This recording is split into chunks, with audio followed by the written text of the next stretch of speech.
Assalamualaikum warahmatullahi wabarakatuh. Bersama Bang Ibal.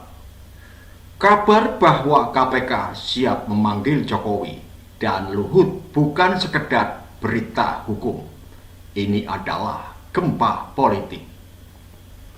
Selama 1 dekade proyek kereta cepat Jakarta-Bandung dibungkus narasi kebanggaan nasional.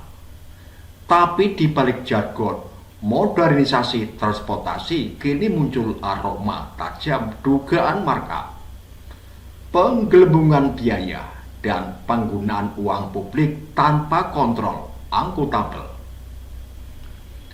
Dan pertanyaannya, beranikah KPK menegakkan hukum sampai ke puncak piramida kekuasaan?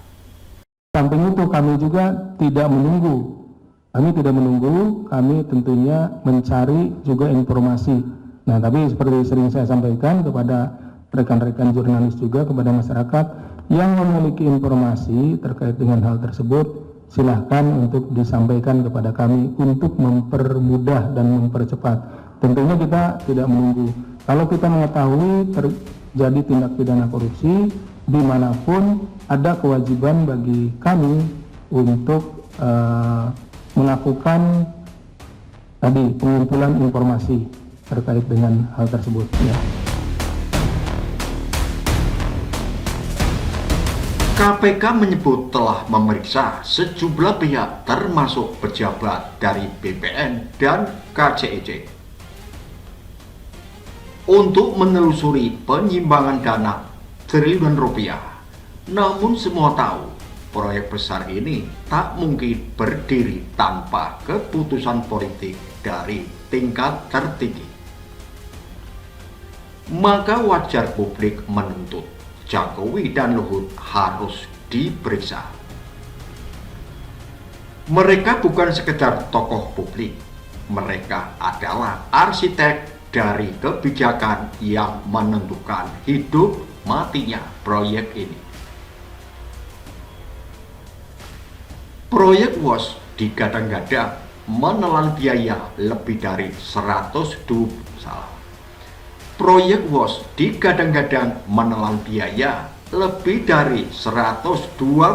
triliun rupiah. Padahal estimasi awalnya jauh lebih kecil. Bagaimana bisa bengkak sedemikian rupa? Ada dugaan kuat bahwa mekanisme penunjukan mitra proyek, aliran pembiayaan, hingga penggunaan dana pinjaman dari Tiongkok tidak sepenuhnya transparan. Inilah wajah korupsi modern, tidak lagi amplop di bawah meja, melainkan rekayasa kebijakan yang legal secara administratif, tapi busuk secara moral.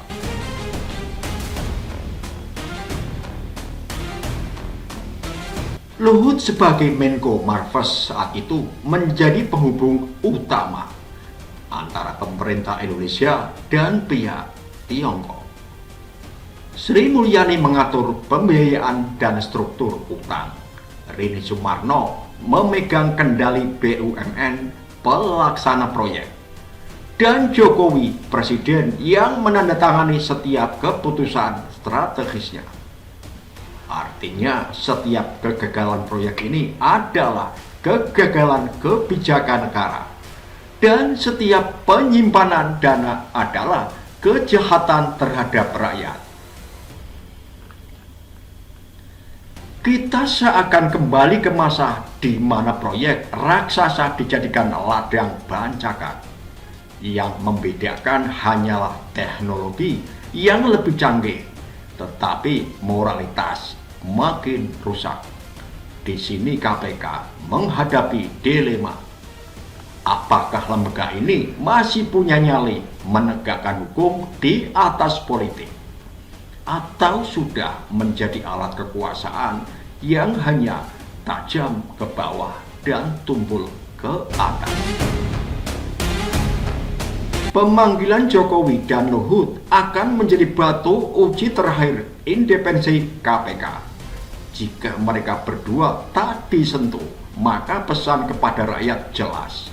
bahwa hukum di negeri ini hanya berlaku mereka yang tak punya kekuasaan.